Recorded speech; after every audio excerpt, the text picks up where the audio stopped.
মক্কার কাফিররা, মক্কার মুশরিকরা দল করতো আবু জাহেলের, কিন্তু আমানত রাখতো বিশ্বনবীর কাছে। পড়েন সুবহানাল্লাহ।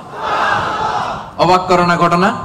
কারণ ওরা ভালো করেই জানে আমানতের প্যাকেট যদি আবু জাহিল্লার কাছে রাখে তাহলে টাকাও শেষ, টাকার ঠোঙ্গাও। এজন্য সবকিছু নিয়ে মুশরিক শিরক করে, মূর্তি পূজা করে, কিন্তু আমানত রাখে কার ঘরে? সুবহানাল্লাহ কইতে পারলেন না?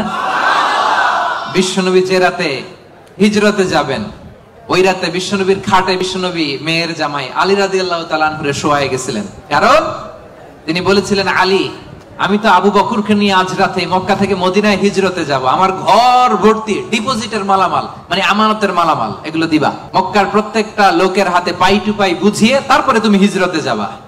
সাইয়েদনা আলী রাদিয়াল্লাহু বলেন, এই আমানতের মাল মক্কাবাসীদেরকে বুঝাই দিতে আমার একদিন না, 2 দিন না, টানা 3 দিন লেগেছে। পড়েন সুবহানাল্লাহ। Be a part of our vision to listen and share the khair.